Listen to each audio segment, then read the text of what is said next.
Hello student, एक बार फिर से आप सभी का स्वागत है हमारी इस क्लास में। ट्रिग्नोमेट्री के जो पार्ट फर्स्ट की ये हमारी थर्ड क्लास है।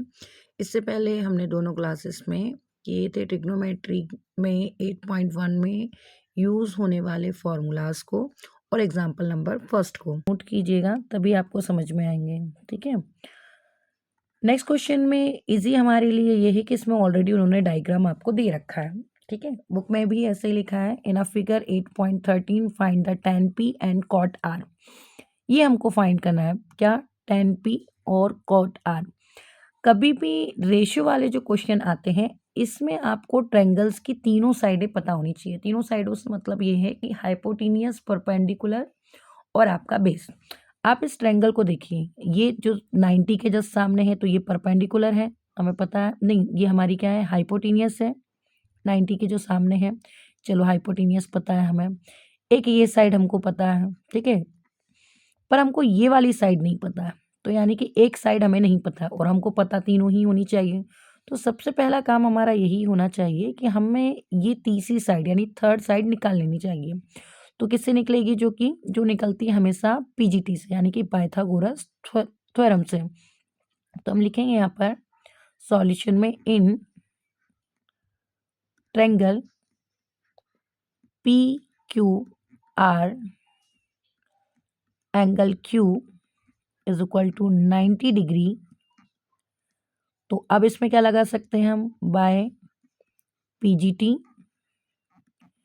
यानी कि पाइथागोरस थ्योरम से। क्या होती है Pythagoras theorem? Hypotenuse square is equal to perpendicular square plus base square. Hypotenuse क्या है हमारी? 13। तो 13 का square is equal to perpendicular 12 और बेस यहाँ पे हमें फाइंड करना है।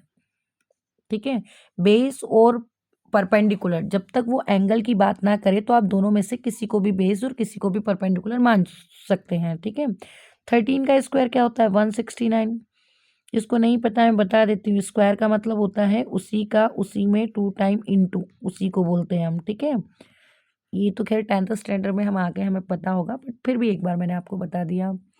ऐसे ही 12 का स्क्वायर क्या होता है? 144 प्लस बी स्क्वायर प्लस का, जब दूसरी साइड आपका जाता है साइन चेंज करता है, ये हुआ minus 144 is equal to B square. तो B square is equal to हमारा क्या होगा? माइनस करते ही हुआ 5, ये हुआ 25। और 25 किसका स्क्वायर है? तो 25 हमारा स्क्वायर हटता है तो रूट लगता है, तो 25 हमारा रूट है 5 का, यानी कि ये हमारा निकल के आया है 5। कितना निकला है? बेस हमारा 5। अब क्या करेंगे हम? अब हम जो हमें फाइंड करने के लिए बोला था उसे हम करेंगे। ठीक है, पर उसे करने से पहले एक इम्पॉर्टेंट जो हमें काम करना है वो एंगल को डिनोट करना है। कैसे? यानी कि एंगल जब वो पी की बात करेगा तो आपका परपेंडिकुलर कौन होगा? ये तो यहाँ पर हम लिख देते हैं परपेंडिकुलर किसके लिए? पी के लिए। तो फिर बेस इसके लिए ये हो जाएगा, एंगल पी के लिए। वहीं जब हम आर की बात करेंगे, किसकी बात करेंगे?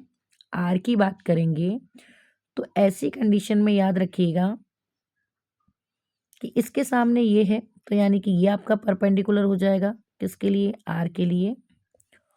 और ये क्या हो जाएगा? हमारा बेस हो जाएगा किसके लिए?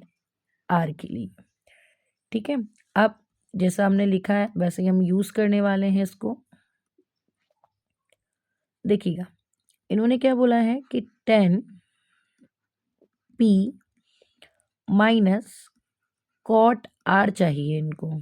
ठीक है, जब तक हम सॉल्यूशन करते हैं ना, सॉल्यूशन के लिए इक्वल का साइन यूज़ किया जाता है। मैंने देखा है कई बार कॉपियों में बच्चे ऐसा साइन यूज़ करते हैं, जो कि रॉन्ग होता है, ध्यान रखिएगा।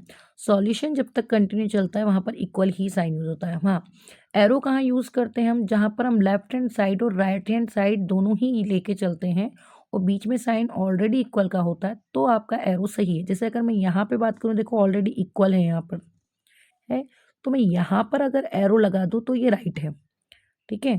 पर अगर मैं यहाँ पर एरो लगाऊंगी तो वो रॉन्ग हो जाएगा, ठीक है? ये ध्यान रखिएगा। तो कंटिन्यूटी में जब हम किसी क्वेश्चन को सॉल्व करते हैं तो वहाँ इक्वल का साइन यूज़ किया जाता है।